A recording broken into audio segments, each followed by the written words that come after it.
Everyone, welcome to my channel ladder of success. तो मैं हूँ सोनिया और आज इस वीडियो में मैं आप लोगों को बताऊंगी कि मुझे कौन सा कॉलेज मिला एएनएम के लिए।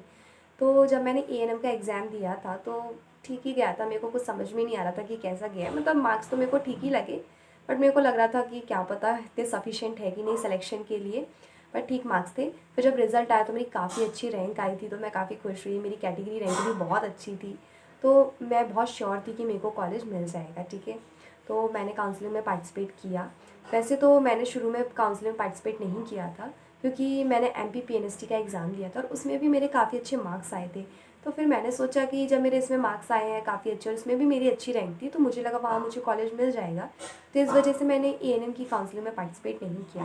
लेकिन जब मुझे पता चला कि जब काउंसलिंग में मैंने पार्टिसिपेट किया एमपीपीएनएसटी वाली बीएससी नर्सिंग के लिए, तो उसमें सिर्फ 4 ही कॉलेजेस हैं। ये देख के मैं एकदम डर गई और मुझे लगा कि मेरा कॉलेज में सिलेक्शन नहीं हो पाएगा बीएससी नर्सिंग के लिए। वैसे तो प्राइवेट कॉलेजेस से कर सकते हैं, बट मैं गवर्नमेंट कॉलेज से ही करना चाहती थी, तो इसलिए मैंने एएनएम का भी रजिस्ट्रेशन करा लिया। उस दिन लास्ट डेट थी, 30 तारीख थी, उस दिन आखिरी डेट थी। तो मैंने फिर इसमें भी करा लिया कि अगर मान लो हो सकता है कि मेरे को उसमें ना मिले तो मुझे एएनएम में मिल जाएगा, क्योंकि मेरी एएनएम में और भी अच्छी रैंक थी, एमपीपीएनएसटी के कंपेयर में बहुत अच्छी रैंक थी। तो मेरी जो रैंक थी उस हिसाब से मैंने जो सीट मैट्रिक्स था उसमें देख लिया और एक मतलब अपने हिसाब से कैलकुलेट कर लिया, अंदाज़ा लगाया, तो मुझे मिल रहा था कॉलेज।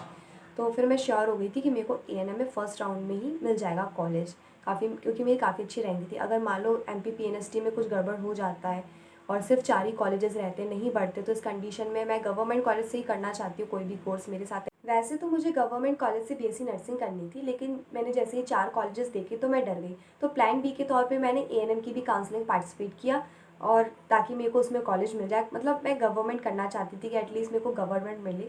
मैं गवर्नमेंट इसलिए करना चाहती थी, मतलब चाहे मैं बीएससी नर्सिंग करूँ चाहे एएनएम, क्योंकि मैं गवर्नमेंट हॉस्पिटल से करने से अपना जो फ्यूचर है वो काफ़ी सिक्योर समझ रही थी कि हो सकता है कि मतलब गवर्नमेंट से मेरे को ज़्यादा चांसेस थी कि मेरे को जॉब मिल सकती है, मेरा फ्यूचर ब्राइट हो सकता है। तो इस वजह से मैं गवर्नमेंट से करना चाहती थी।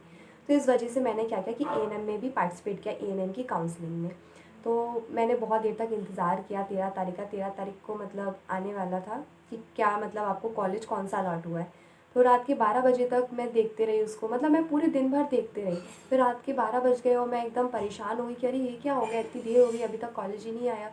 फिर मैंने देखा रात में मतलब 12:30 पे आसपास मैंने देखा कि मेरे को कॉलेज अलॉट हुआ है। तो मुझे जो कॉलेज मिला था वो था FHW training centre district hospital Mandla. तो मुझे मंडला में मिला था और मैंने फ़र्स्ट प्रेफरेंस पे भरा था। मतलब जब चॉइस फिलिंग करनी थी ना काउंसलिंग में, तो मैंने फ़र्स्ट कॉलेज भरा था मंडला को और मुझे वही मिल गया। तो मुझे बहुत अच्छा लगा कि मेरे को जो चाहिए था मेरे को वही मिला। ये देखकर मैं काफ़ी खुश हुई, क्योंकि फ़र्स्ट प्रेफरेंस में जो मैंने भरा मेरे को वही मिल गया। तो मेरे को इससे ज़्यादा खुशी की बात क्या हो सकती कि गवर्नमेंट है, पहली चॉइस में नंबर 1 पे जो भरा वो मिला। तो मैं बहुत हैप्पी थी, बहुत सेटिस्फाई थी। पर मुझे एमपीपीएनएसटी में भी मैंने मतलब काउंसलिंग में पार्टिसिपेट किया था, मैंने आप लोगों को बताया। तो वहाँ पर भी मेरे को कॉलेज अलॉट हो गया था।